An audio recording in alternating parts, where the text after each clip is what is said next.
Franklin County Board of County Commissioners now back in session. We will pick up where we left off on the PZ&A agenda. Ms. Courtney, please proceed. Okay, so you were wanting to see the plats.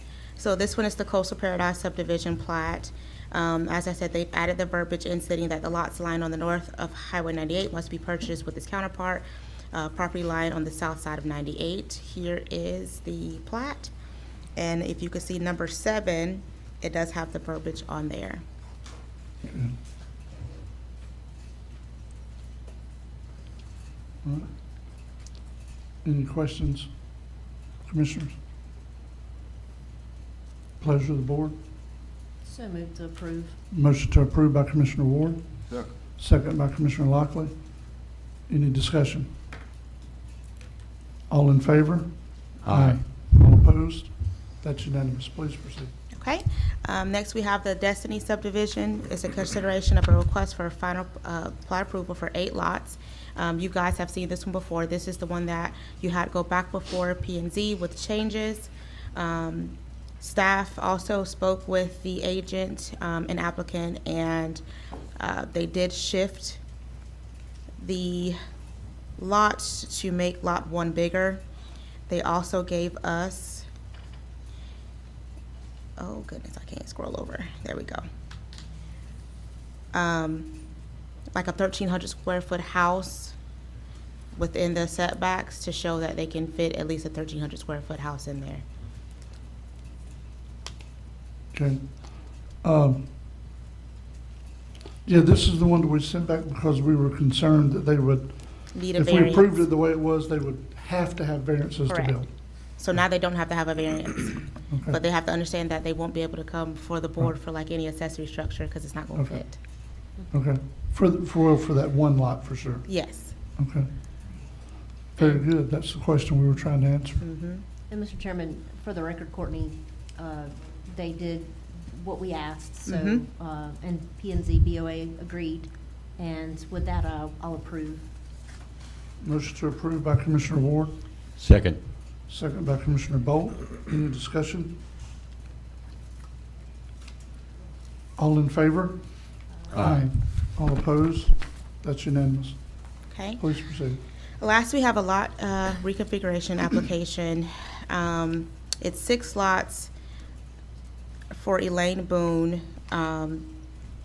This request was submitted to Mark, and Mark brought it before me to bring before the board.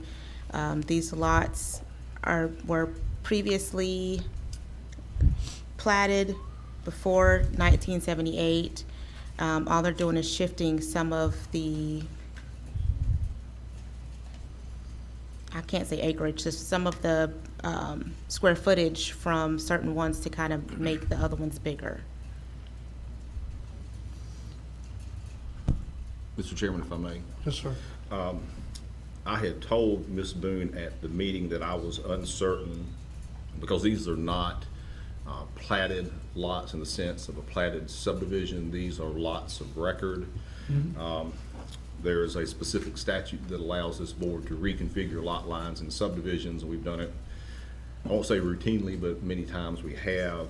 I am uncertain at the time of the P&Z meeting, and I remain uncertain this morning of the board's authority just to reconfigure lot lines in a deed of record. I don't know if Ms. Boone is on the line and wants to speak, but my recommendation is that the board table this and allow me some more time to look at this legal issue as to whether they need to move forward with a subdivision plat, or if the board in fact does have the authority to reconfigure lot lines in a deed of record. But Mike, is Ms. Boone on the line? I'm going to ask, I know one of these is Victoria, so there's a number I'm not familiar with. Ms. Boone, are you on the line? If you do and you're on the phone, please raise your hand using the feature. Excuse me. Mark is here. Anita Drew just said she was listening, and now went off there, came back. Okay. Okay, thank you, Mark. Maybe we were. Anyway, hold on one second. If you're on the line, Ms. Boone, we're looking at your item. Would you press *9 to raise your hand? There's one number there I don't recognize. Yep, she is, and I am going to let her speak.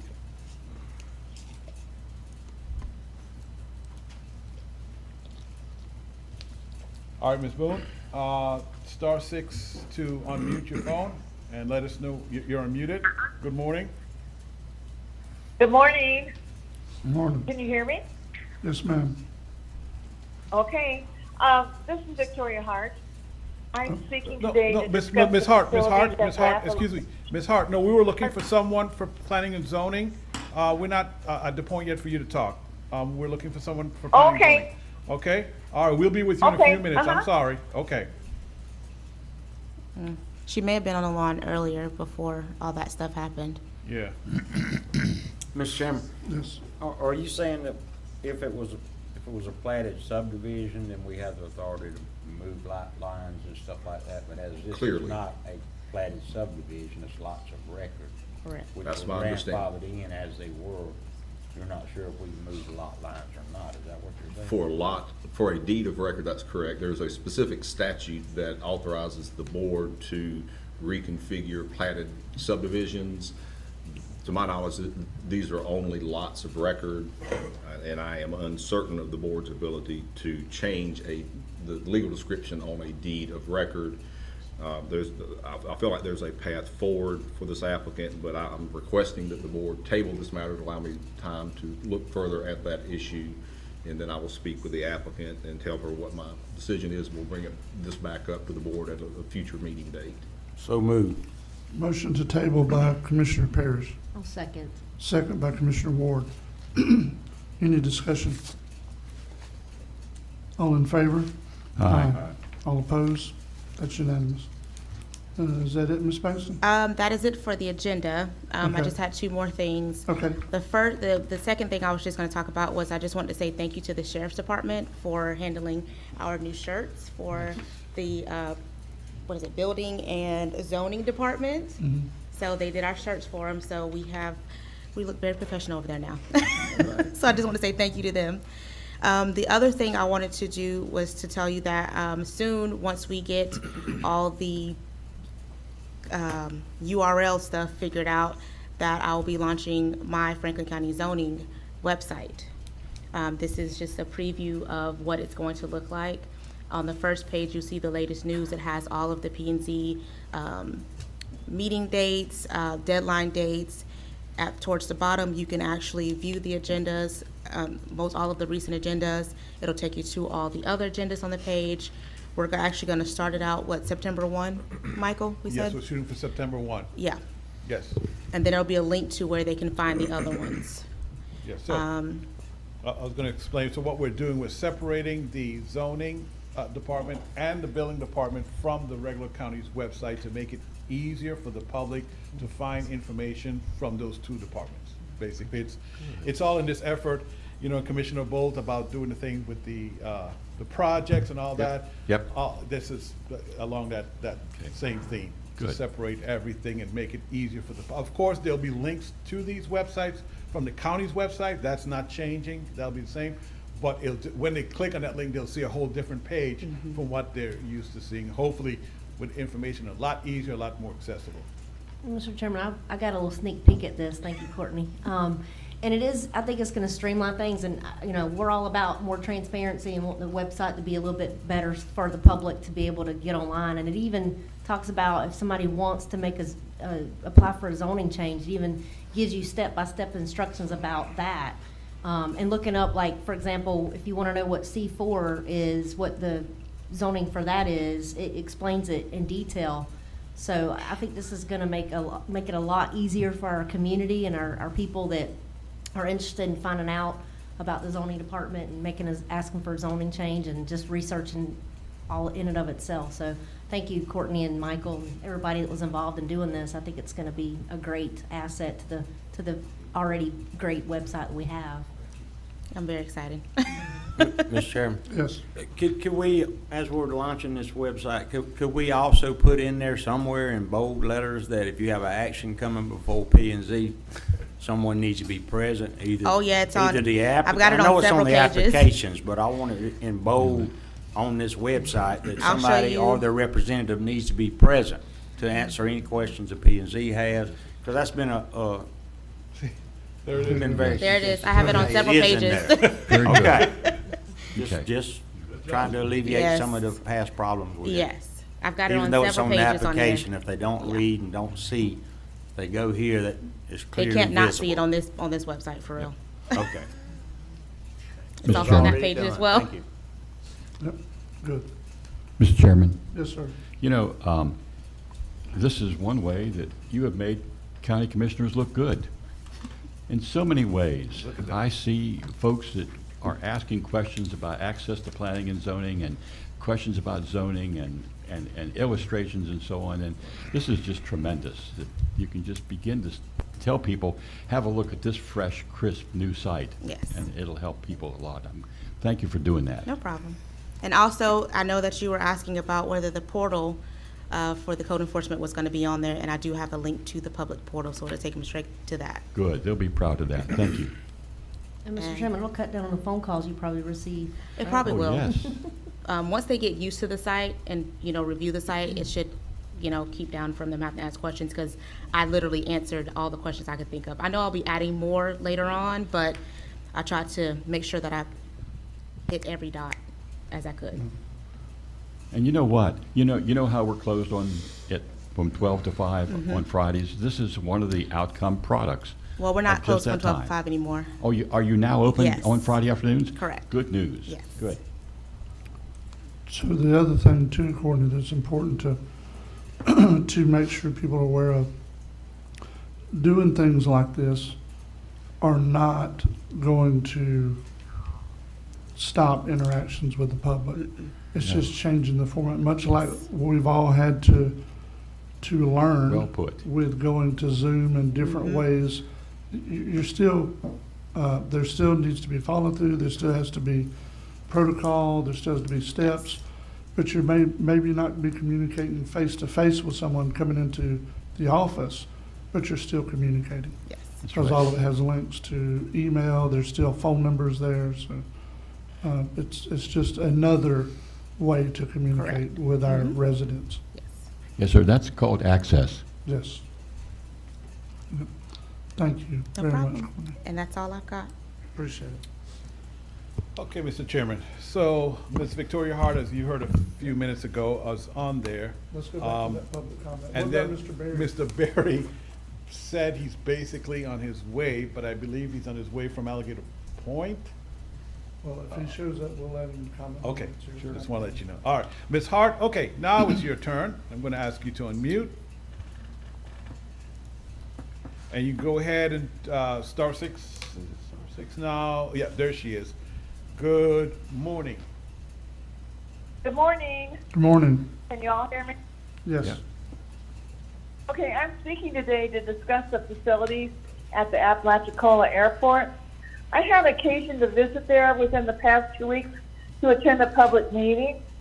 And first of all, the signage to and around the airport is poorly done and really needs improvement, but that's not why I'm here. There are a set of federal laws pertaining to public buildings and public meetings, and they're being accessed for the handicapped or disabled. And those laws are called the 1990 American with Disabilities Act, and specifically the Architectural Barriers Act of 1968. And what happened was that I pulled up to the building, and there was no handicap parking space. And I had to kind of wait for a space to become available before I could even park and enter the building, because there was only parking available that was beyond my ability to walk. Secondly, the room, I needed help to get into the building, and so we entered the building, and then this young man took me down 4 steps, and then we had to exit the building and go out into a open space hangar thing, and then there's a flight of steps, about 12 or 13 steps, wooden steps, open steps with a wooden handrail, and he had to help me up those steps. to even access the meeting. And there was no ramp, there's no elevator, and I don't believe there were public restrooms available at that level either. And I use a cane and sometimes a walker due to my heart, and I needed to help parking, I needed help getting into the building, I needed help to get up the steps, and when the meeting was over, I had to have help getting down the steps and help to get access to my car. The meeting should have been held in a room on the ground floor to better accommodate people with physical handicaps. There's just no excuse for this because the Architectural Barriers Act has been in effect for over 50 years. And it's part of the Civil Rights Act of the 1960s. And so, you know, and the ADA Act has been in effect for over 30 years. But I think that with a little bit better planning and thinking about people that are disabled or handicapped, that we can avoid this in the future. Yes, ma'am. Thank you. Yes, ma'am. Thank you. Ma'am? Yep. go ahead. Ma'am, I'm so sorry you had to go through that, but it won't happen no more, I promise you. Thank you. All right. So we still have time before the public hearing, so Ms. Griffin, we'll go to you. Item A, first item, room and park improvements FERDAP grant agreement. Franklin County received the $200,000 FERDAP grant agreement from the Florida Department of Environmental Protection for the room and park improvement project. 5 years ago, the county received a $50,000 FERDAP grant to add the t-ball field, improve the playground and the pavilion. This phase will fund drainage improvements for the 2 primary fields, which will require a substantial amount of fill, sod, and clay, replacement of the irrigation system for the 2 fields, replacement of the perimeter fencing with the drainage improvements, whether swales or French drains are used along the exterior perimeter between the fencing and the path around the park, and the access path for the dugouts and concession area. Renovation of the batting cage and dugouts, and the construction of a 6-foot access sidewalk for those with mobility impairments to be able to easily access the park facilities. Restrooms are at the back of the concession building, and the bleachers between the fields are inaccessible by wheelchair or carriage. I have requested a task order from County Engineers Dewberry and Associates to develop the design and bid specification for the drainage improvements and sidewalk construction. This will be the first project element to be completed. Once this project is ready to go to bid, I will come back to the board to appoint an advisory committee of park users for this project, as it will take careful coordination to schedule the work between sports seasons and will need community input on the other project elements. Board action to approve and authorize the chairman to sign the attached $200,000 FERDAP grant agreement for Ruin Park. So move with comment. We have a motion to approve by Commissioner Ward, Second. second by Commissioner Bolt. Please proceed, Commissioner. I just, you know, from the beginning, this was one of my wishes of things that I would like to have seen done, and Aaron and I started working on it, and Aaron got the grant, and I appreciate that. We went out to the park, we had workshops on this. I did want to make it more, you know, as Ms. Hart just mentioned, more handicap accessible, because there wasn't a way. And the parents that actually do the baseball and the softball reached out to me about it as well. So I got input from them. And this board is to appoint people in that community that wants to see things happen in a way and want to have an input of what they see there. So I'm going to reach out to some people that I know that might be interested in being a part of this committee, and that way we can make sure that they get their, hopefully, wishes fulfilled. But I'm very pleased to see this move forward. I'm excited about it. I know the people are that use that park are also excited. So thank you, Aaron. I appreciate it. Yeah, I'll say that anything to do with stormwater at those fields is definitely going to be a help, because that is a definite need that's been in place for a long time. Any other discussion before we vote? All in favor? Aye. All opposed? That's unanimous. Okay, next item B, Franklin County has also received the $200,000 FERDAP grant agreement from the Florida Department of Environmental Protection for the SGI playground improvements. In recent years, the county has made strides to improve ADA accessibility at the beach park location. The new restrooms are code compliant, and a Moby mat now connects the east side parking area to the beach at Lighthouse Park. The existing playground equipment was removed earlier this year as it had deteriorated beyond repair. The previous set had only minimal play equipment, no surfacing beyond sand, which was not accessible by wheelchairs or carriage, and contained no inclusive equipment for users with sensory or mobility impairments. The proposed playground improvements will lie southeast of the lighthouse and will be located landward of the coastal construction control line, just north of the prior playground. The primary project elements include the construction, installation of an inclusive playground with surface accessibility enhancements, shade, and a picnic area. The supporting project elements include low-maintenance native landscaping and turtle-friendly low-voltage security lighting. This project will be based upon a design bid proposal that will have equipment and features based upon contract pricing. Evaluation criteria such as installation timelines, durability, design, usability, and warranty will be considered. At the next meeting, I'll come back to the board with the RFP solicitation, proposed ranking criteria, and a request to also create an advisory committee for this project to assist in ranking and evaluating the proposals and later cost negotiations subject to available funds with the highest ranked vendor. Board action to approve and authorize the chairman to sign the attached $200,000 FERDAP grant agreement for the SGI playground improvements. So move. We have a motion to approve by Commissioner Ward, Second. second by Commissioner Parrish and Commissioner Bolt. Any discussion? I will say this has been probably a longer process than it needed to be, like a lot of things we get involved in. But now we're actually getting closer to getting it done, and I know the residents are excited to see it, especially those that reside on St. George Island and have kids, children, grandchildren. Very important. And notice again, a lot of what we're doing is dealing with ADA accessibility as well. That's definitely part of it. All in favor? Aye. All opposed? That's unanimous.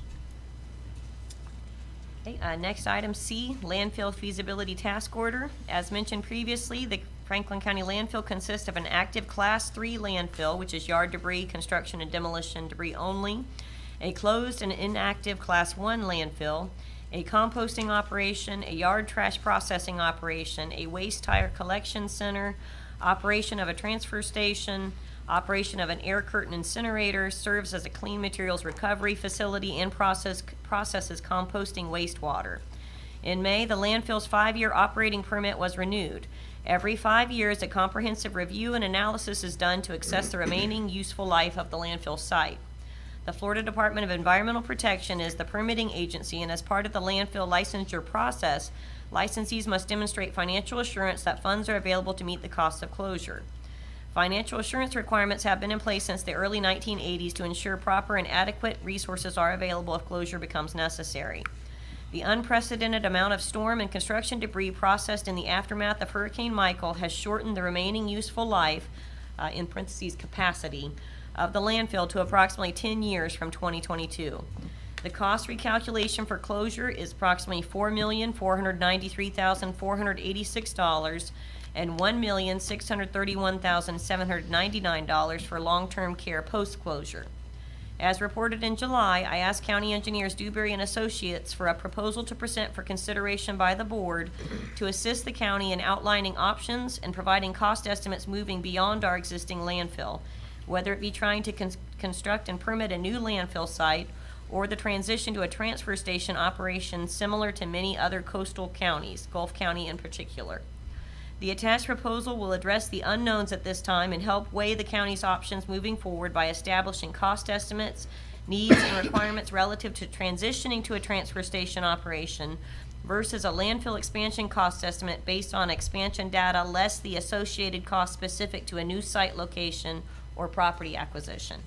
This study will also provide a basis for a Restore construction grant application with Treasury with necessary cost estimates should the county decide to pursue transitioning to a transfer station operation, whereas construction costs would be eligible for Restore funding. Board action to approve and authorize the chairman to sign the attached landfill feasibility study task order with County Engineers Dewberry and Associates. So move. We have a motion to approve by Commissioner Bolt, second by Commissioner Lockley. With comment. All right, please proceed. You had taught me that we have got that letter from DEP saying we were behind on our savings account to ultimately support the closure of the landfill. So we're looking forward here 10 years. And again, this is some of the dynamics of how our budget has been developed. So I just wanted to let you know some of the functional aspects of our budget are contained right here in this narrative, and how we look forward to planning ahead as a responsible county to get that landfill under control in 10 years and then maintain its closure according to DEP standards of practice. This is a good thing. And please keep in mind too, Commissioners, that, Hurricane Michael was pretty much unprecedented. Yes. But, that's 10 years of life after Hurricane Michael, so that's not factoring in any other natural disasters. So we do have a timeline that we, it would definitely be good to be proactive in this situation. Okay. So is there any more discussion before we vote? All in favor? Aye. All opposed? That's unanimous. That's good. Okay. Next item is item D, the SGI Fishing Pier Access Road, no cost time extension change order. FEMA funded repairs are underway. The contractor has experienced delays due to delay in the delivery of the guardrail material and rain. The areas of damaged pavement have been removed, and the contractor anticipates being able to pave tomorrow, weather permitting. Board action to approve and authorize the chairman to sign the attached no-cost time extension change order number 1, which will extend the project's final completion date to October 7th, 2022 for the SGI Fishing Pier Access Road repairs. So moved. All right, motion to approve by Commissioner Parrish, Second. second by Commissioner Ward. Any discussion? All in favor? Aye. All opposed? That's unanimous.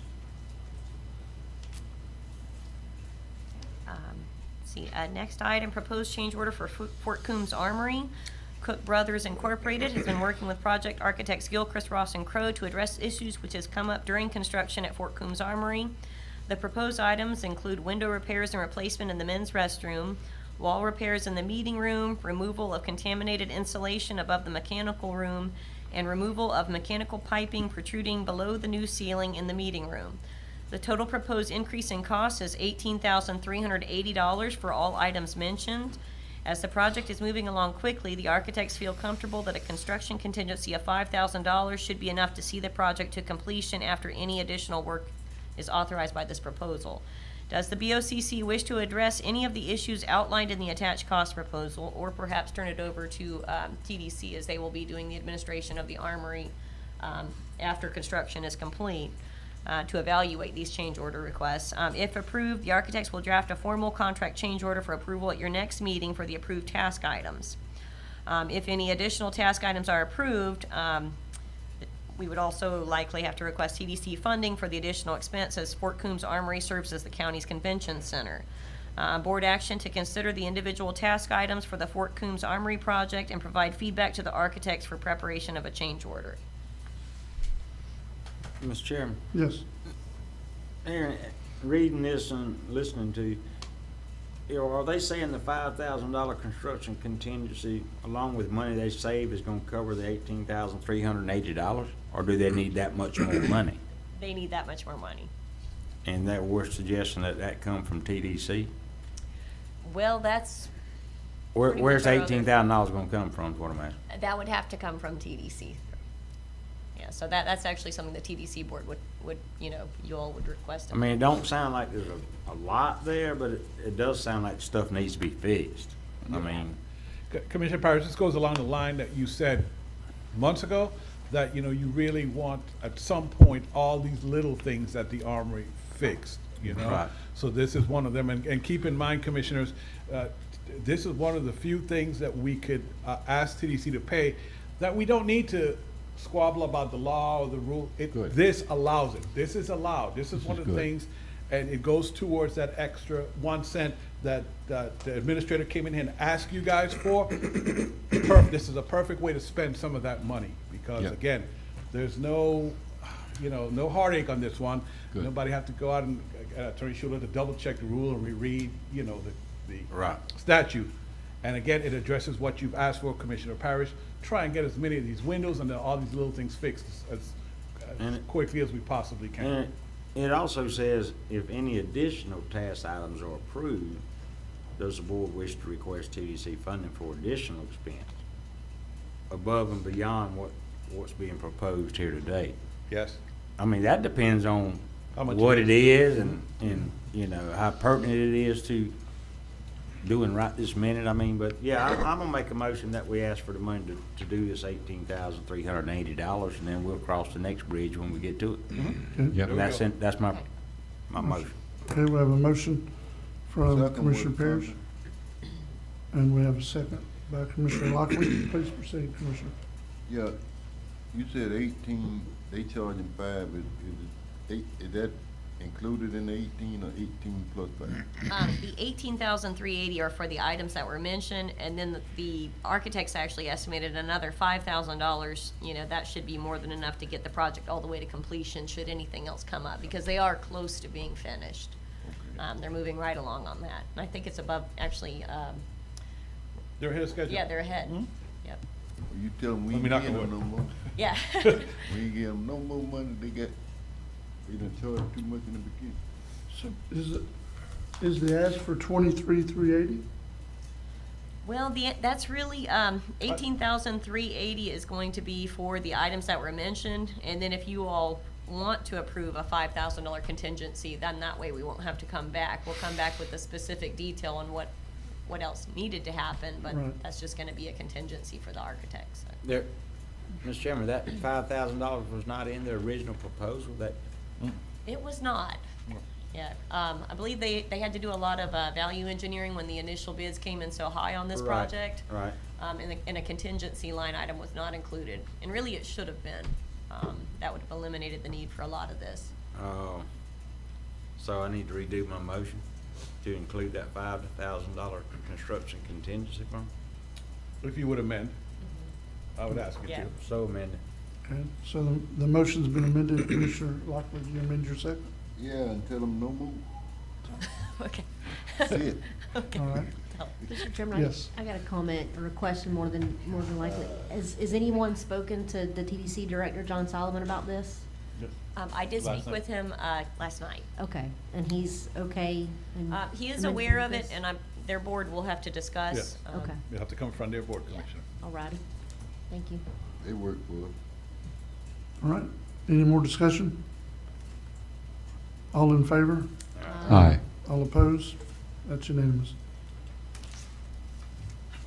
Okay, I do have a couple of miscellaneous project updates. On the SGI Stormwater Project, the Florida Department of Transportation has approved the request for right-of-way transfer and has also agreed to keep the resurfacing of Franklin Boulevard on the 5-year work plan. The department has sent a survey crew to the site and has just recently completed their survey. The state's legal department is working on a retention pond sharing agreement and legal descriptions for the right-of-way to ensure that the runoff from the bridge and approach is still captured by the ponds, which will belong to Franklin County.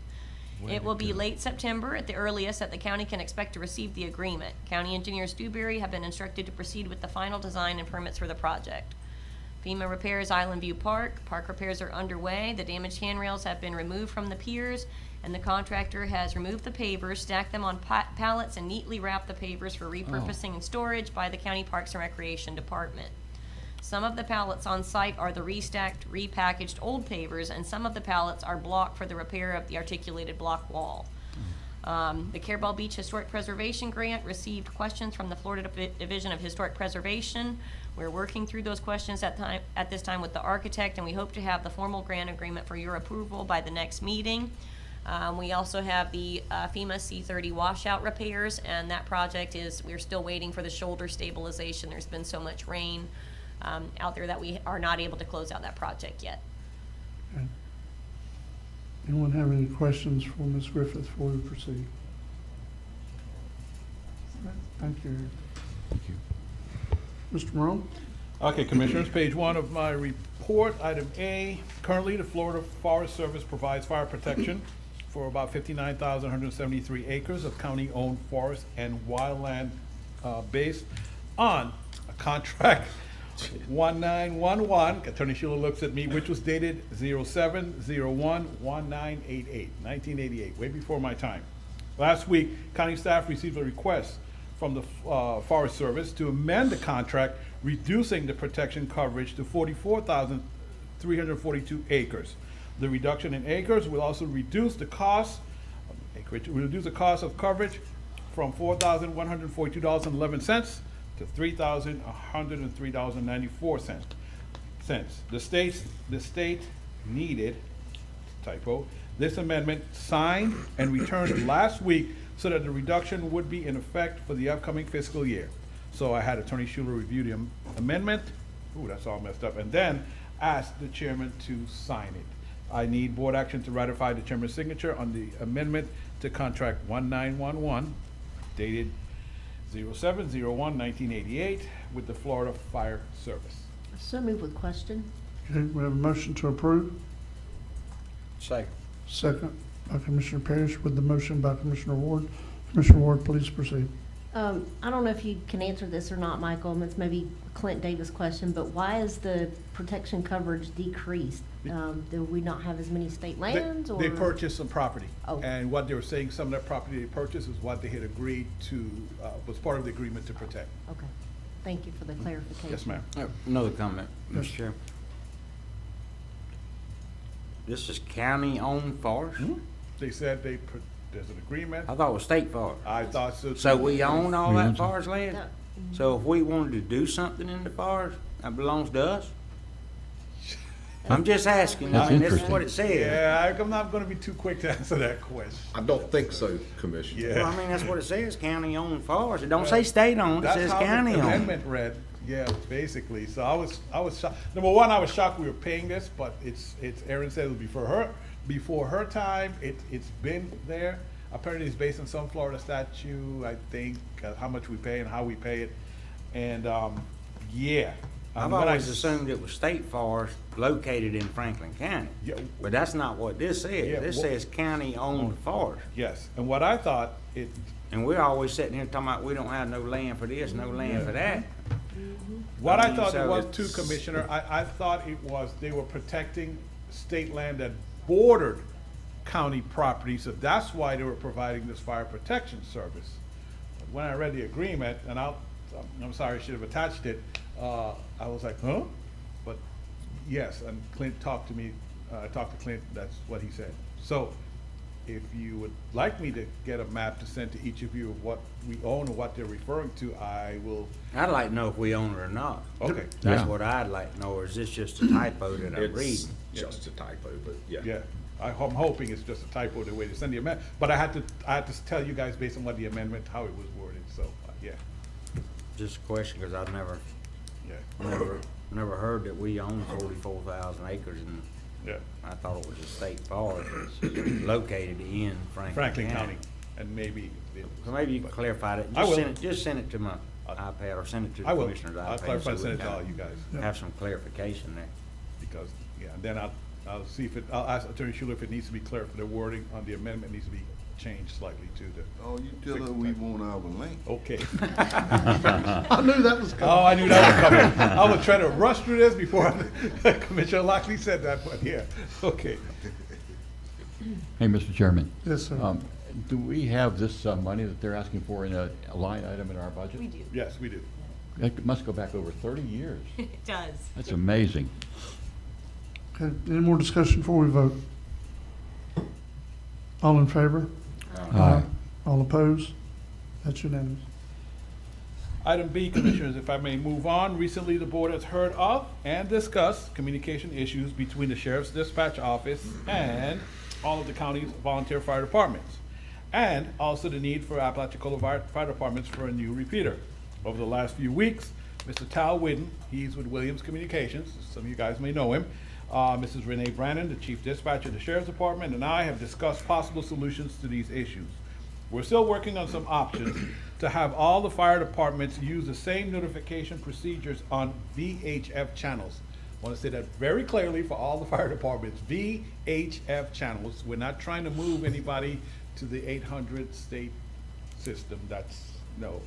Anyway, and, lost my spot, and e-dispatch. E-dispatch is the system, Commissioner Bolt, that you're kind of familiar with, that will allow, and some of the volunteer fire departments use it now. It will allow that once they send out a call on the radios, it also notifies whatever cell phones they have listed of the fire also.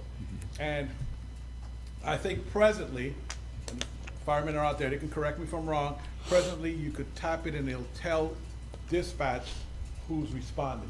That's a yes or no, guys? No, you don't know? Doesn't work. Doesn't work, okay. Telling- That doesn't work. Telling the sheriff who's responding does no good to the fire department.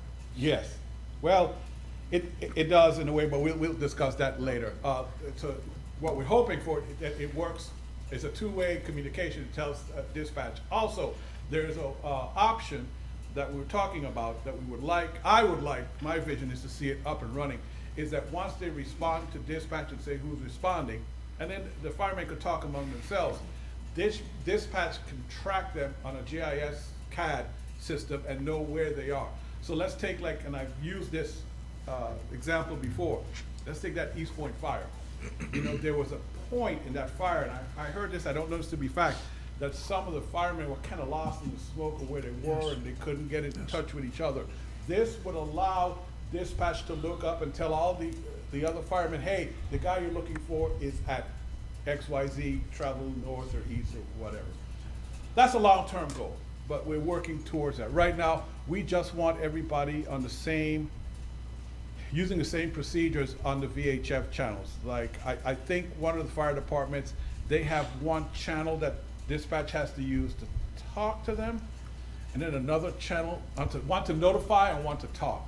We kind of want to get rid of that. We want it that dispatch has the same procedure to notify all the volunteer fire departments, first responders of a situation and where to go. And I'm just gonna leave it there. Gentlemen, I know it's a lot more detailed than that, I realize, but I'm just trying to get my point across here. So. Mr. Chairman, can I? Yes. You know, Mr. Larone, when you're in a situation, any kind of emergency situation, whether it's fire or whatever, communication and time is valuable. I mean, you have to, that minute or 2 minutes, It's a difference. it can cause a life. Yes. Or somebody gets seriously hurt. So we need to be on the same page with this stuff and get everything on a good system, the best. I mean, you don't worry about money in situations like this. You do what you got to do to protect the people and the people who fighting the fire. Yes. They need to be protected first, the people need to be protected. And it's our job to make sure they are. Let's do what we got to do to get it worked out. We are, like Commissioner Lockley is saying, remember, your fire departments are volunteers. That's So we right. do have an obligation to protect them as best as we can. That's right, we do. Yeah, and it's, Commissioner, you're 100% right about that. I can tell you, when I was a junior in high school and our house burnt down, you can't prepare for that. There is, I mean, nobody was hurt or injured in it, but you can't prepare for that eventuality. It's one of those things in life that you know happens, but it never happens to me. So yeah, if anything we can do, time is definitely valuable when it comes to this, and we have some work to do. Yes. And once it starts, ain't no stopping until you put it out.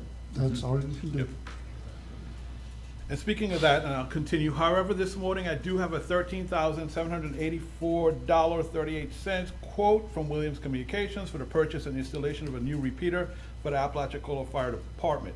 And guys, I kept saying Duke because that's what Travis told me. It's the Verizon Tower downtown. It's where they're going to put it. But anyway, I'm assured from Mr. Whitten that this repeater will have the capability of being incorporated into whatever communication option and plan the board agrees to for all its volunteer fire departments.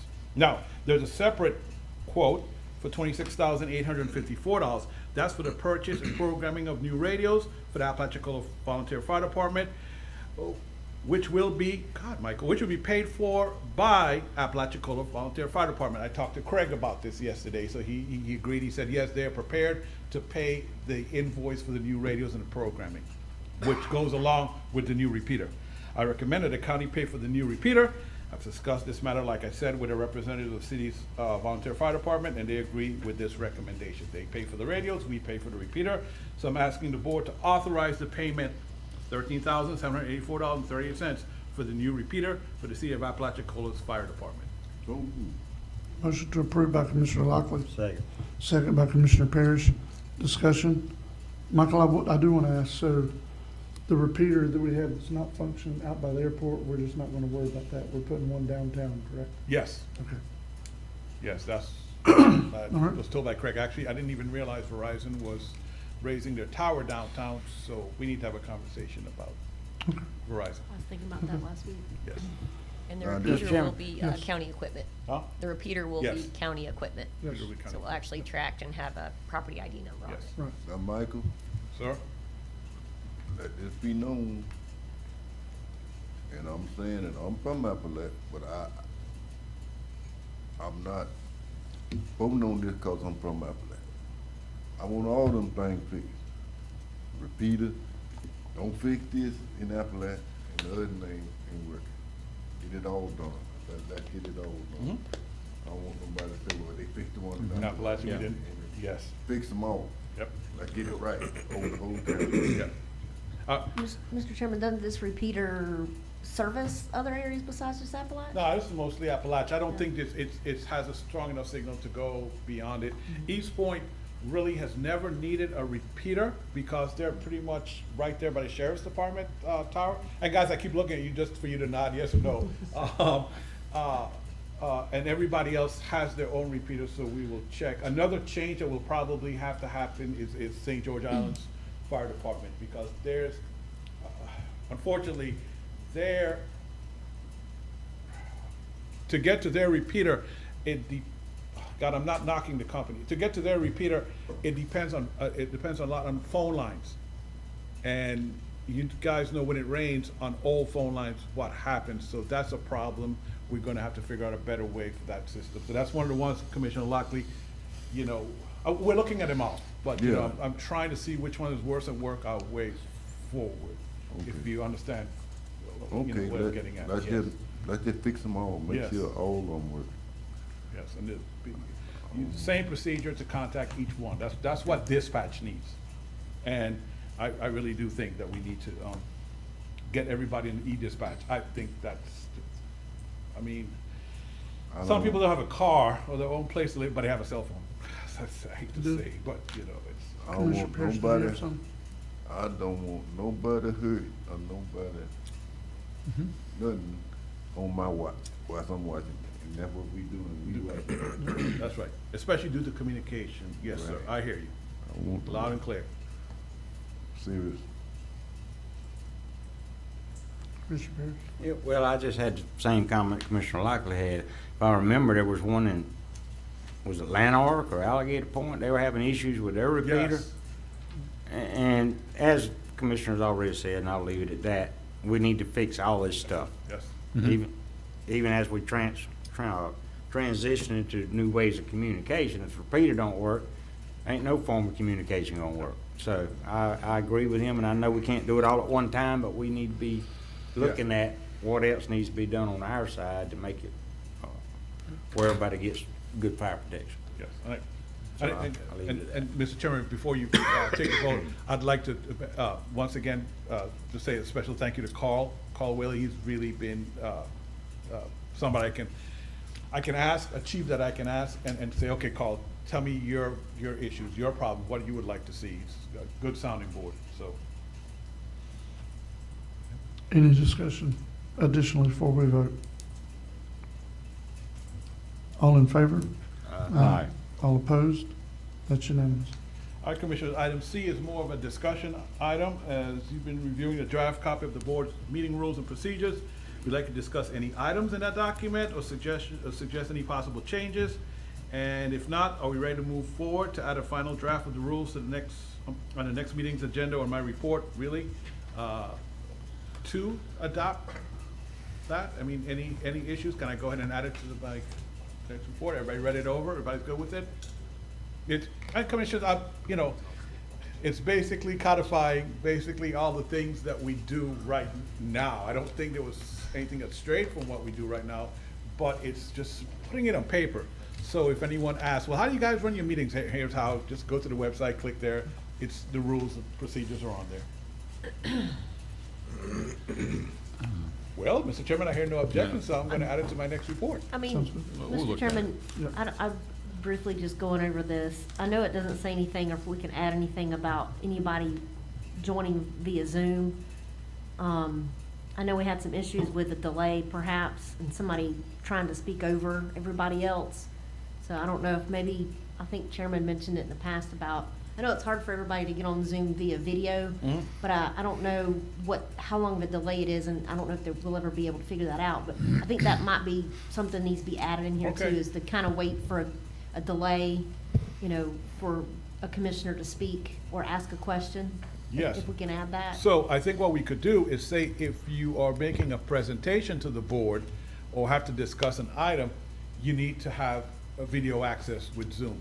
Yes. Public comments are for 3 minutes, and they just talk, and you guys don't respond, you move on to the next one. So those we could leave on phone, but I could add something to the effect that if you are making a presentation or you have a request to the board and you would like them to hear, you need to be on video. Because seeing each other helps, you know, with the body language and when you can talk and who wants to talk. So I can add that, Commissioner. If that's where you're heading, I can add that. Yeah, I think that would be good. Mr. Chairman? Yes, sir. Also thinking about the 3-minute guideline rule for public comment. It seems to me that perhaps if it's appropriate in this format, that we explain to the public what the purpose of 3 minutes in public comment is.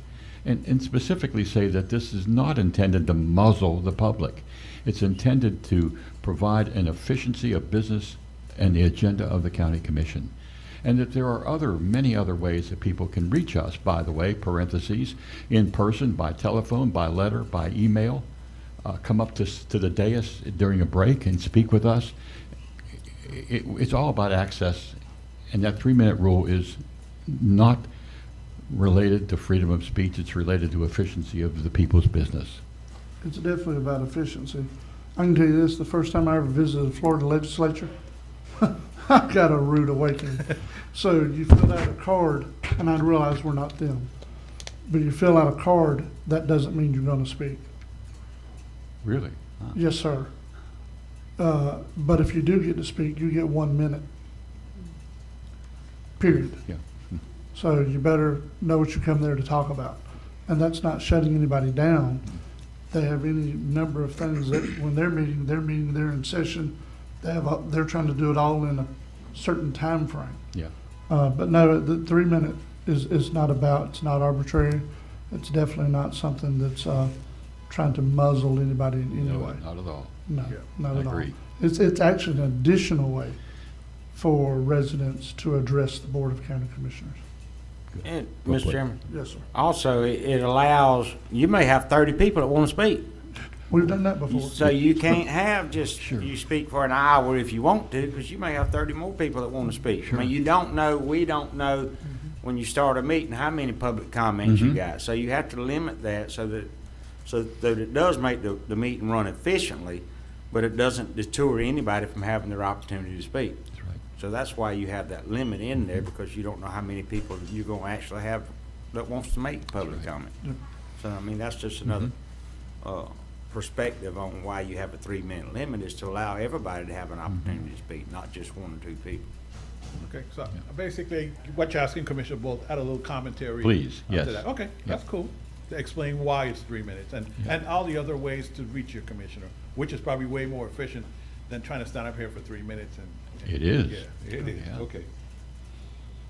Okay, so with that said, I will have the final draft at the next meeting for approval on my report, all right? All right, everything else is a bunch of informational items. Williams will be at the second meeting in September to discuss the pharmacy. The CEO, Mr. David Walker, asked that you contact him with any questions or concern about the pharmacy prior to that date. The fire coordinator upcoming Lanark Village St. James meeting update. So we are shooting for late August, early September. I'm working on the logistics to live stream and record that meeting on Zoom from the fire station itself. So I have to go there and test the internet connection and see where we're going with that. So that's what's taking it longer than usual. We could have probably done it if it wasn't for that, but I think we should record it and live stream it, because even though it's at the fire department, there may be people that still physically cannot attend or might be out of town that want to participate in that meeting or hear that meeting. So And- I will advertise that date, Commissioner Bolt, as Yep. soon as I'm able to run those tests and work out with the fire coordinator. And you know what we're getting here? Also, when you see the vision of the Florida Firefighters Association and the meeting we've had with them and some of the personal talks I've had with them, this is going to be an excellent resource for referencing after they are here helping us organize. Like a training. It is for going forward. I think we get a lot of good benefit from the improvement of the Lanark Village St. James Fire Department under this way. It's very good. Mike, on that issue, Mr. Chairman, I'm sorry, but, can we get a reduced version sent to the commissioners as exactly what happened in this meeting in case we're not able to? Like a summary? Yes, sir. Yes, Yeah. a summary of what's going on, yeah. so we know moving forward how we're moving forward and what's being done. Yeah. Okay. I mean, I don't need to know every word, but if I'm not able to get on the Zoom or the live stream, I still need the information to know that we are moving forward. Okay, not a problem. Keeping abreast of what's going on over there and how we're moving forward. So Jessica, you're going to have to train me. He basically wants minutes. So I'll just train me on that again. It's been a while. I'm just kidding. I got you, Commissioner. And another issue real quick, Mike, while we're on this, and I'll hush, but when they were talking about taking an ambulance so long to get to Alligator Point earlier, once we get this fire issue done, you know, the ambulance was always stationed at the fire station in Lanark, which would put them a lot closer to Alligator Point. It shouldn't take no 45 minutes to get them there. Is there a possibility of restationing that ambulance in Lanark? Because the gentleman spoke earlier, Lanark, St. James, you know, somewhere's in there. Is there a possibility of restationing that ambulance in Lanark Village so that the east end of the county has a lot better access to the ambulance service? Okay. Mr. Chairman, I have a point. I was on going to that. say. Go Sure, ahead, here sir. we go. You know, there's something therapeutic about sometimes problems, and here's one of them. When we had to take over the governance of the Lanark Village Fire Department, as you know, we defunded it, we shut down the building, we set up a contract with Carabel, and one of the benefits we found was that the building and the property was in possession of the city of Carabel, and now we have the ownership of the property in the building there at Lanark. The county does, and there's a potential, I'm saying a potential, where we can look at maybe modifying that building to accommodate the modern needs of the EMT service again and get them right back to that address. So stay tuned. I think that's going to be something very special to be thinking about. Yes. And Commissioner, I thought what you were going to tell him is that you've actually been in discussion with Louis about moving it back there, and he's I have. asking for more space for co-ed. Exactly, yeah. He needs more space, not only for more space for the EMTs, males and females, but room for circulation. He needs room for supplies and that type of thing. And that property to the rear of the Lanark Fire Department building looks like an excellent opportunity for expansion rearward to bring back the fire department So, Commissioner Parris, yes, we are. and bring back the EMT service. Yeah, so we're all we're on the same page. We're already looking at that. So I'll keep you up. I'll keep the board Glad you brought updated that up. on that process where we are. But we are looking at that. Thank you, sir. Hey, why do, I still got to come up here and tell us about that. If they got the money in their operation, tell them go eat. Well, I ain't taking them that no bush. I'm sorry. With the Pharmacy. the pharmacy. Yeah, if they got operate, they gonna take it out of operation, right? Well, We've got to look at that. Well, it ain't gonna happen if they ain't. yeah. So I'll have the CEO give you a call, Commissioner Lockley, All right. and tell you what Yeah, their long plans they- are. Long they got it in their operation, what they fine. Have him call me too. We can work on that. I will. I will. Okay. F, TDC Commissioner Lockley, TDC vendor advertisements. The RFQs will be in the paper for next week. I have Attorney Schuler just looking it over, make sure I didn't type something, I have something in there that I shouldn't have or worded correctly, and then we'll have them send them to the paper this week, and they'll run in the Apalachicola Times, the Panama City News Herald, and Demand Star. That's what you wanted, that wide band of advertising. Demand Star is like the online It's an online governmental bid platform. platform. What is that? Demand Star. It's like somewhere that runs bids, you know, and Yes. advertisements. Oh. So it just gives us more exposure, Commissioner, because that's what you wanted. You wanted as much exposure as possible. So, all right, G, the airport master plan reminder, just to let you guys know, I actually uploaded it last week. I left a link there for anybody, for the public, Commissioner Ward, so it's been up online since last week. I will remove it on the 15th, and then on the 20th, you guys will have a final copy with the comments attached to it, you know, for submission, for approval and submission. But I want to make sure everybody keeps in mind, keep in mind that, rough morning, that September 15th, it will be removed from the website so that we can gather all the comments and have it ready for you guys at your meeting that following Tuesday. The parking committee, Commissioner Bolt is working on a list of names for this board. You know, some will consist of active members, others of non-active members. He should have that in front of the board next week for your approval to form this committee. The mission of this committee is to come up with options, long-term parking on Alligator Point. And so that should be in front of you sometime next week. Correct, Commissioner Bolt? Correct. Okay.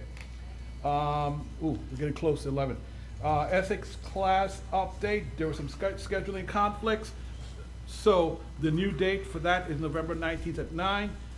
Extended invitation to city commissioners and constitutional officers. It'll be right in here on that Saturday at 9 a.m. And I want to thank, I'm sorry? This month?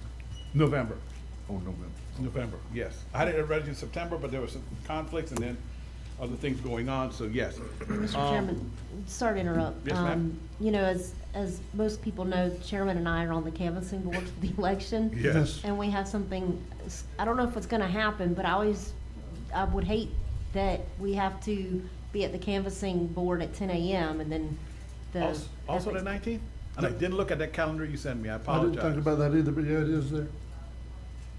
Well, I mean, I don't know if, that's something maybe we can ask the supervisor, but I don't think she's gonna know. It all depends on how the Too far out. elections turn out. It's also a placeholder, it might be not something we even have to do. Right. okay. It has to do with recounts and stuff after the election. I'll So verify it it might with not, Heather and ask her.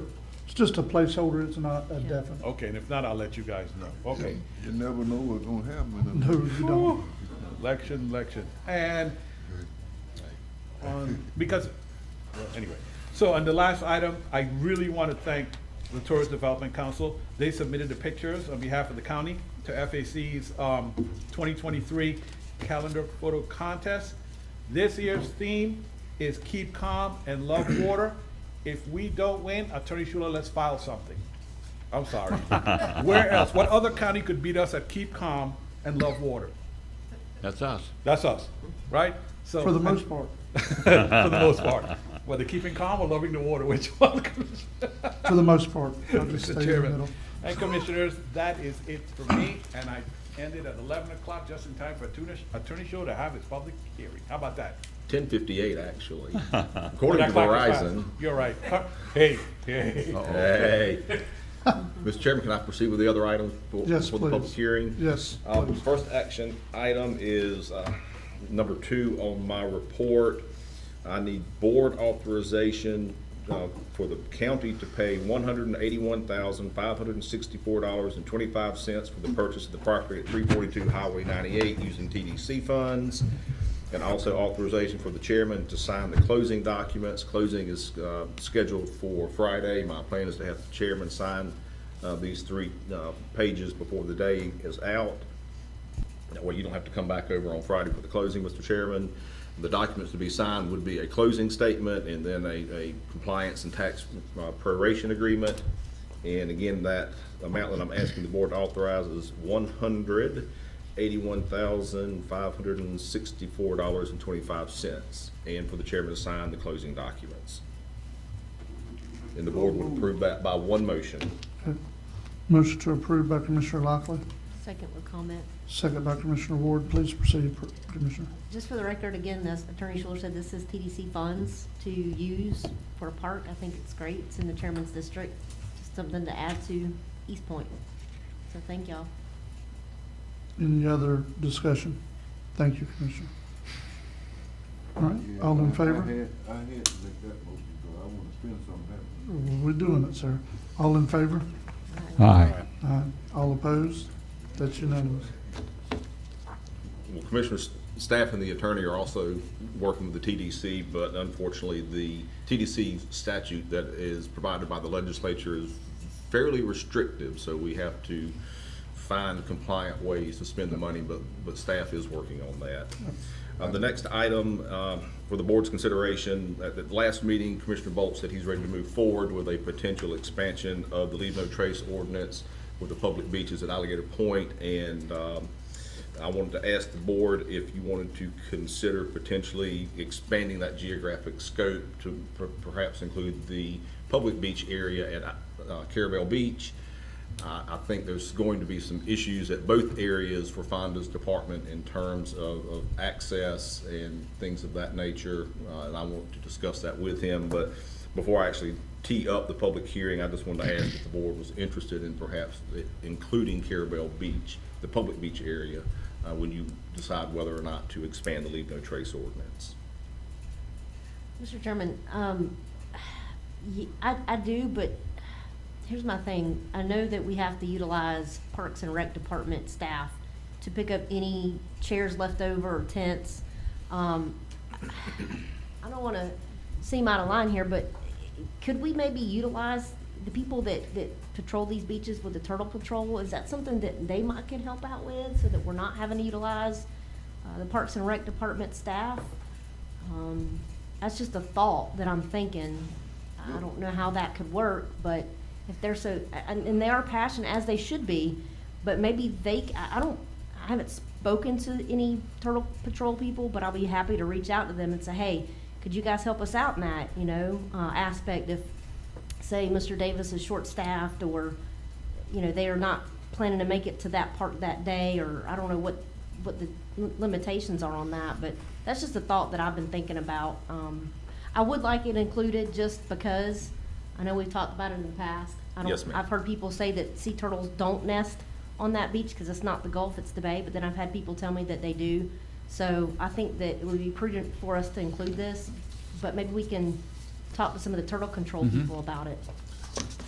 Commissioner, we can certainly check with them, not chat with them, see if they wanted to get involved. We'll leave it up to them, but one thing I do want to look at is whether or not, what is the validity of having private non-county personnel enforcing a county ordinance? I am concerned with that, but let's see if they're even interested before I get into the legal review. Understood. Thank you. Yes, sir. It's a good idea, but you have to watch that though. If they not working for the county and they get over aggressive, somebody got, sometimes it's some arguments can come up and stuff like that. And I'd rather that be done with, if it got to be, if one having that, I know them kind of workers ain't gonna go in there and jeopardize their job. Sometimes them other people show too much authority. This is true. I didn't take that into consideration, so thank you. But discussion's always good. Yeah, I mean, asking them, check it out. but I do have that concern, and as Dad had told me on a number of occasions on unrelated matters, be careful with having these sort of volunteer organizations, because at the end of the day, the responsible party is going to be Franklin County and your budget. Yep. So that sort of dovetails with what Commissioner Lockley just said. All right, but I was asking for board actions, if we can do that by motion and vote of the board, please, to include that area. I've so moved to approve. Motion to approve by Commissioner Ward, Second. second by Commissioner Bolt. Any discussion? All in favor? Aye. Aye. All opposed? That's unanimous. All right, Mr. Chairman, may I proceed with the public hearing? Yes, please do. All right, commissioners and the members of the public, we are now conducting a public hearing for the board to consider the potential adoption of an ordinance. Protocol I would like for the board to consider following is I will read the caption of the ordinance. If the board has any specific questions for me, I will address those questions. If not, we will move directly into public comment followed by board discussion. This public hearing is an ordinance of Franklin County, Florida, prohibiting the parking and occupation for residential purposes of motor vehicles, campers, recreational vehicles, water vessels, and mobile homes on public property in the unincorporated areas of Franklin County, Florida, providing for towing at the owner's expense after notice, providing for recovery of towing expenses, cost of storage, and publication of notice, and providing an effective date. Commissioners, this ordinance is brought to you today because we discovered recently a circumstance in one of our communities where individuals had pulled, essentially, I understand one is basically a fifth wheel or an RV into an unimproved county right-of-way along a power line transmission area, which is, the power line transmission is down a platted county road, but that road itself has not been opened. The only improvement within that I'm aware of in that area is the transmission line.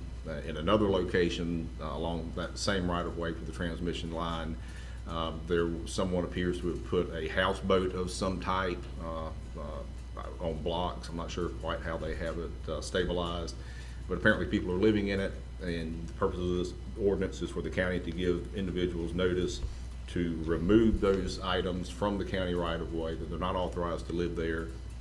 There are all sorts of issues involving, public safety in terms of the electrical hookups, water and sewer, public health and safety. So that is the reason this ordinance is brought to you today. So does any commissioner have a question for me before we proceed to public comment? Yes, sir. Yes, sir.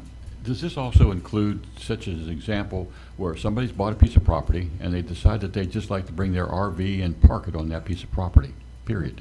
No, sir, it does not. There's an existing county ordinance from the early 1980s that the board has recently authorized me to begin a process for this board to consider, an update to that ordinance. But there is currently a county ordinance that already regulates the ability of a person to pull onto their private property and occupy an RV or a camper, things of that nature. For example, if you're constructing a home, then you have up to a 1-year period, or the time of the permit for the construction, which is 1 year, then it can be extended for another 6 months. So that they would be allowed to live there on their property during the construction of their primary residence. When there's already a principal use, that ordinance provides a regulation of either 7 or 14 days for an RV to be on private property. Someone comes to visit, that sort of thing. But this ordinance is specifically designed to allow the county to tow and remove RVs, campers, fifth wheels, water vessels, whatever they're using to live in that is placed on public property and it's not been abandoned. There's a current state statute that we have used in other instances where people have essentially abandoned items of personal property in the county right-of-way. You could red tag that under the state statute, and if it wasn't removed within the time period provided by the statute, then you would tow that abandoned personal property out of the right-of-way. In this case, it's not abandoned, so there was just a gap, so to speak, in some of the enforcement mechanisms that this ordinance is intended to address. Okay, very good. Any other commissioners have any questions for Attorney Schuler before we proceed? Okay, public comment. Is anyone in the room that wishes to comment on this potential ordinance adoption today before the board? Mr. Morone, would you ask if anybody attending by Zoom would like to comment? The chairman has called for anyone that's attending via Zoom. If they'd like to comment on this, please use the raise hand feature on your smart device or on your phone. We have one person that's called in. We're looking for a raised hand if you'd like to comment. No hands raised, Mr. Chairman. Okay. All right, Attorney Schuler, we're past public comments. Well, commissioners, if this was the appropriate time for the board to discuss this among yourselves, if the board has no discussion, then board has essentially three options. You can adopt the ordinance as it's presented to you. You can adopt the ordinance with changes. You can deny the ordinance, or you can table the ordinance. Technically, that's 4, not 3. I do want to ask a question for clarification, not just for the board, but for the public. Yes, sir. In the heading of this potential ordinance, it says providing for towing at the owner's expense after notice. Then it says providing for recovery of towing expenses, cost of storage. Could you clarify what that means? Does that mean that that's on the person that's having the items moved, or is that something the county's? That is on the person that wants to recover their personal property. Okay. Is going to be towed to wherever the towing company is. If you will look on page 2 of the ordinance on paragraph 4, it provides, for example, this notice to the owner and all persons interested in the attached property. This property to wit, and you set forth a brief description of the property in question, is unlawfully upon public property known as, and you set forth the brief description of the location, must be removed within 5 calendar days after the date of posting this notice, comma, including Saturdays and Sundays. Otherwise, it will be removed and towed pursuant to County Ordinance 22- and there's a blank, because I don't know what ordinance number the clerk's going to assign. The owner will be liable for the cost of storage, removal, and publication of notice. Then it sets forth a date of the posting by the law officer, gives the contact information, title, address, and phone number of the law enforcement officer. Then it sets forth a standard for the notice, which is 8 inches by 10 inches and sufficiently weatherproof to withstand normal exposure to the elements. And then in addition to the posting, the law enforcement officer will make a reasonable effort to ascertain the name and address of the owner of the property, and then provide reasonable notice to them.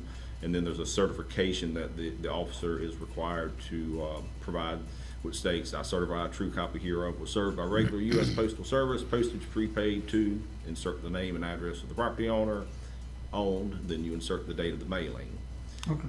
So yes, the county would notify the tow company to come pick it up and relocate it if that property is not moved within the time period set forth in the notice. Okay. I just wanted to again clarify, make sure. Yes. Mr. Chairman, Yes. you say go ahead? Yes. Okay. Is there a penalty for putting this type of stuff on? I mean, I know that if it's there, they get a notice, they gotta remove it. So you gotta get a towing company in there. What if they don't come claim it and pay the man for towing their stuff and storing their stuff? Who's gonna pay all that? The towing company, you may see in the newspaper on occasion where they actually advertise for the sale of the personal property so they can try and recover their cost. Cause I see as we want to do code enforcement, you're gonna have more and more people that's gotta move off an acre of land with a camper trailer because they're not allowed there. Where are they going?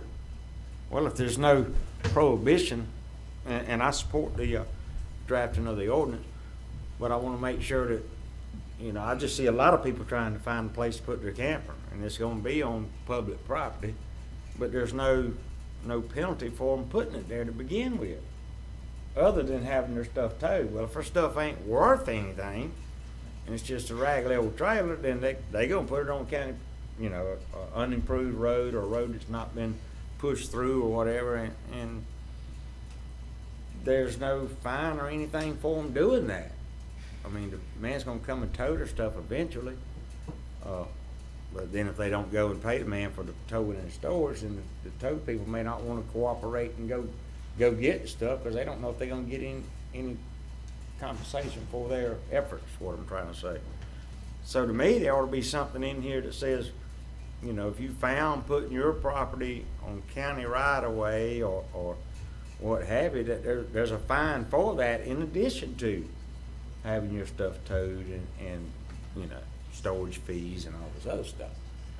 Because right now, there's nothing in here that says, all we saying is don't do it, but there's nothing in there to try to get them to not do it. You understand what I'm saying? I mean, I think that's valid, but you also have to consider, Commissioner, or at least I did, looking at it, that if there's a penalty on the front end for doing it to begin with, then you're almost gonna assure they're not gonna move it, because they're gonna be paying a fine rather than they are paying to move what, you know what I mean?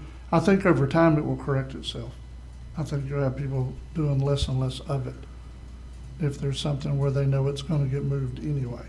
I don't think people are gonna run to stay on the county. And again, it come up because we have a couple that are not, they're not on the roadside, but they're still on public property, you know, so.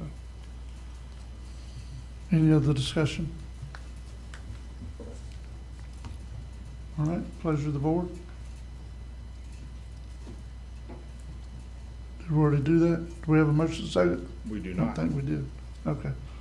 It was just a delay and I was, oh my God, I done messed up. You do a good job. I so move to approve.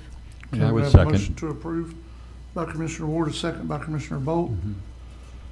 Any additional discussion before we vote? It's all about standard of practice and responsibility and consequences when you don't follow things like that. Well, now, we gonna tell them to move, how long you gonna give them? The ordinance says 5 days, doesn't it, Attorney Schuler? It does, and I'll. let me go Including back. Saturdays and Sundays. Yes, it does include Saturdays and Sundays as part of the notice. But as a practical matter, I don't envision a tow company backed up and waiting for the 12:01 midnight on the 6th day. So I mean, from a practical standpoint, you know, most likely longer than 5 days, but the notice says it can be towed at any point after 5 days. If the board wants to exclude Saturdays and Sundays or change that date, that's at the discretion of the board. We got a tow company? There is There's a couple of at least one tow company in the county that I'm aware of, sir. Maybe I mean, more. We didn't check with them? I have not. Okay. Check with them and tell them we might need them. That's the only thing I can do. I hate to do it, but I don't know. It's sticky.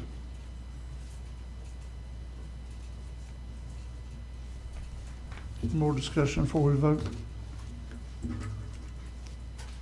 All in favor? Aye. All opposed? That's unanimous. And Mr. Chairman, I don't ordinarily go over the informational items on my report, but I did omit one item on number 6 that I had intended to put in as the third paragraph. This relates to the subject matter of the potential possible overlay district for some part that is yet to be defined on the Highway 98 corridor at East Point.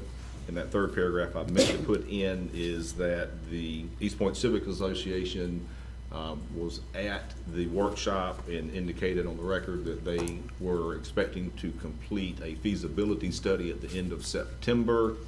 And so if there's going to be another second workshop on this issue, my plan is to hold that second workshop after their feasibility study is concluded, and I can provide that to the outside planner that the board had authorized hiring, so she'll have the benefit of that feasibility study as she looks over this matter and chats with me about possible paths forward. But beyond that, that concludes my report, Mr. Chairman, unless the board has questions for me. Anyone have any questions for Attorney Schuler? I know it's an informational item, Attorney Schuler, but. Which one? The last one, the property purchase, I think. that's Yes. What Mr. Berry had wanted to comment on. Is he here? Yes, he is. Yes, he is. He Okay, drove in, that's he fine. drove in from I Alligator wasn't Point. aware. I know, I didn't want to disturb you while you were presenting your report Sure. or dealing with the public hearing. Mr. Berry, we're sorry you had to drive from Alligator Point to here today because the internet was down. It's down. But we're glad you're here, and please proceed with your comments, sir. Thank you, Mr. Chairman, Commissioners. Y'all, it'll be short and sweet. I came across some information, and I thought maybe the county attorney might want to look into it on this purchase of this property of Alligator Point. There's 2 lots there. There's 3 and 5 in that plat. One of those lots was the original lot where the firehouse is, was donated from Angus Morrison back in the early days, I call them. And the second lot is lot number 5. That was purchased with MSBU funds. And I'm beginning to wonder, and that's my question, is how do we buy something from ourselves?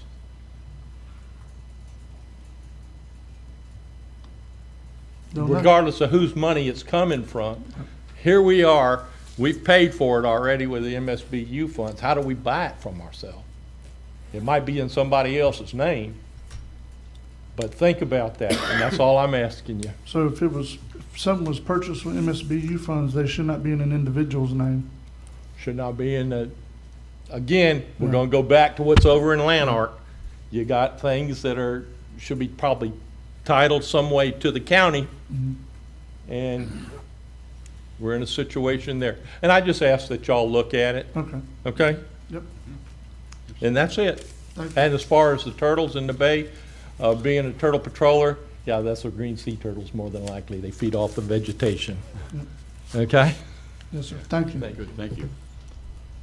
Any other commissioners have any questions for Attorney Schuler before we proceed? All right, Commissioner comments? Mr. Chairman, Yes. I have had the opportunity to spend some time with Aaron Griffith with regard to our budget.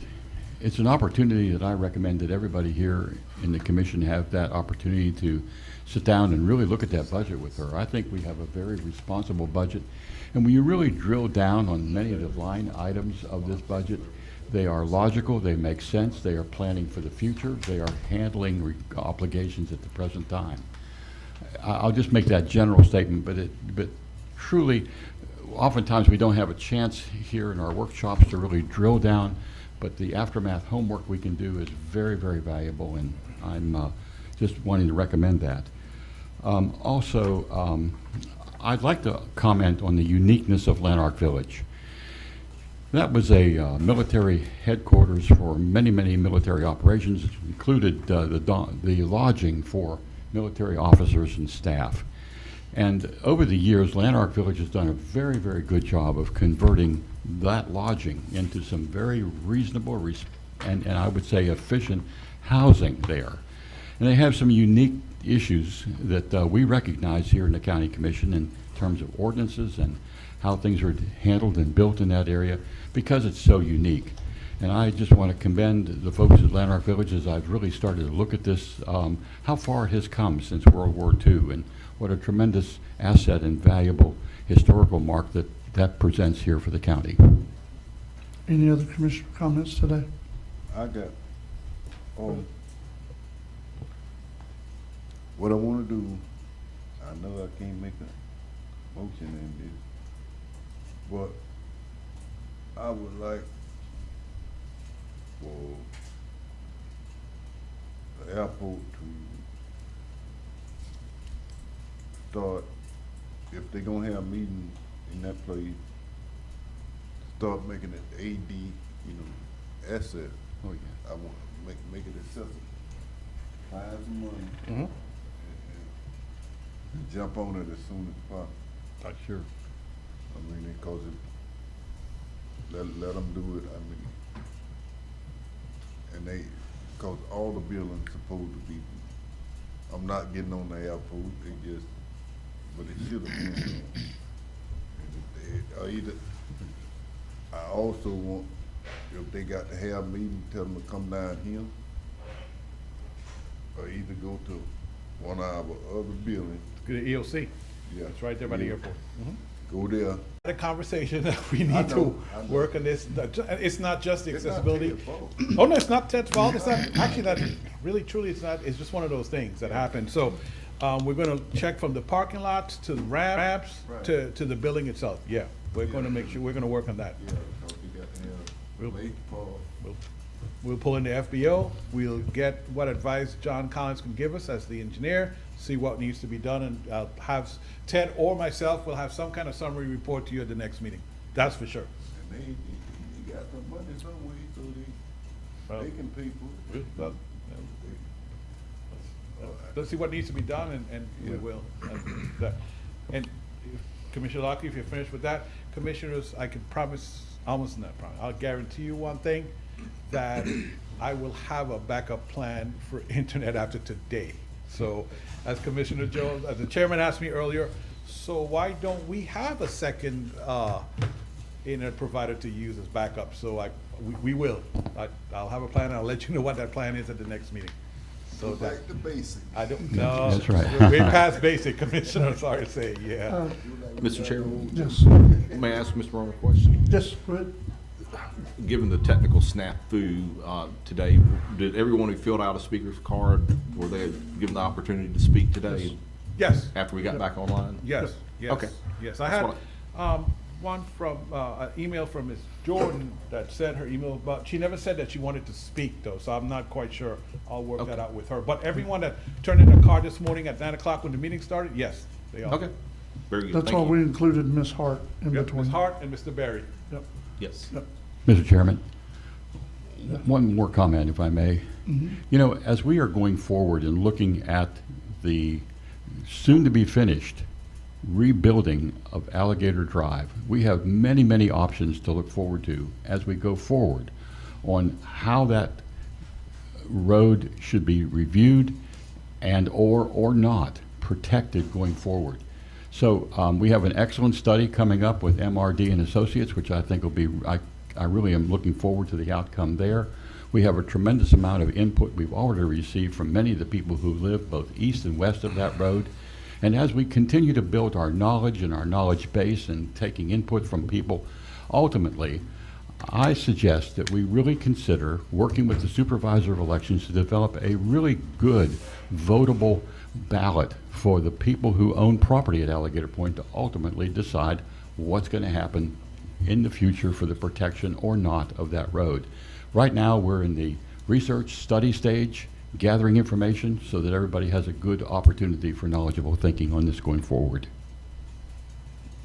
Now, I believe that as we see what the vote of the people is, so we as commissioners will work to vote that way as well. Any other commissioner comments? Michael, are you able to, do you still have that picture available of the permits? I'll try. Do you have it available? It'll take me a second.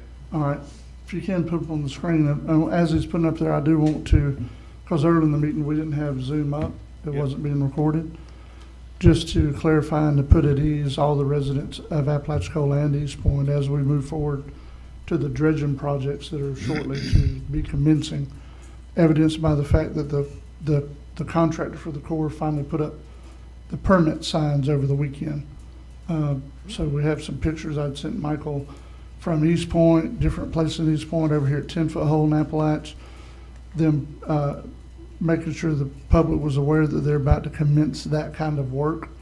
And to put at ease any and all residents, we as your commissioners, your representatives, have worked very diligently with the Corps through this whole process.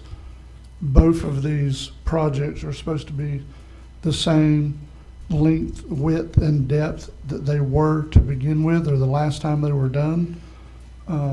So there's been some discussion because of something that was published in a local paper that it's only going to be 6 foot deep. Well, no, that's the minimum of 6 to 8 feet. The overruns can be as much as 10 to 12 because they're not building a house. They're not going to have a lined foundation, as it were. It's going to vary from spot to spot, but it is a minimum of 6 to 8 feet. But again, both of these projects are the original length, width, and depth, and we're going to keep pushing to see that happens as your representatives. Any other commissioner comments? Where the science commissioner exactly? I'm sorry. This one's at Old Ferry Dock Boat Ramp. But how many signs have you seen? Well, that one's at Old Ferry Dock. There was one at Indian Creek. I went and checked St. George Island because it's supposed to be a certain mile radius. But I don't think they put one over there because of all the construction going on. Oh, You know, they didn't want to get them at a construction site. And then there's one posted at 10-foot hole that's actually up on post because there wasn't a fence attached to it. You can't pay attention what David put in that paper. Well, no, it wasn't about that, sir. It's just making sure that the public is aware that we're doing our best to make sure not only does the project get done, it gets done like it's supposed to get done. And aren't they going to take this? I'm just glad we finna get it done. Yes, sir. Yes, sir. They're gonna, all the spoil material that they dredge out of there, that's gonna be hauled off and built a local island over there. And- Well, it's gonna go behind one of the ends of the current breakwater, and then it's gonna be 26 acres when they're through. And it, yes. So it'll start to resemble more of how the Creekmore Channel looks. So, That there's vegetative islands that'll help be a buffer as well. haven't we already named the island that isn't there as Allen Pierce Island? Is that- Oh, I haven't heard that. I know we definitely haven't voted on that. So moved. Wouldn't that be great? But he did tell me by text yesterday, because we made sure he was aware of this. He's in North Carolina. He said, look, I'm up on a mountaintop. I have poor reception. He said, but this is one of the best pictures I've seen in a long time. Because he spent a lot of hours bet on it He this. sure has. He He sure has. has. So, anyway, It's been a long time coming. it has, Yes. sir. Yeah. Internet, I met the judge. And we ain't done yet. No, we're not done yet. They ain't started yet. They said December in the paper. We're gonna keep pushing them for September. That's what's on. I actually looked up on the Mobile District's website. They show all their projects that are being done currently. And it has Apalachicola actually at a $7 million project, but it says it's fully funded. That's supposed to begin the second week of September is what it says on their Yeah, plans. God, All right. they sure going up, they don't mind going up $1 million, do I know this? It don't take long to spend the millions, a problem. Yeah. It's a rounding error in federal math. Yep. Any other commissioner comments? All right, meeting adjourned.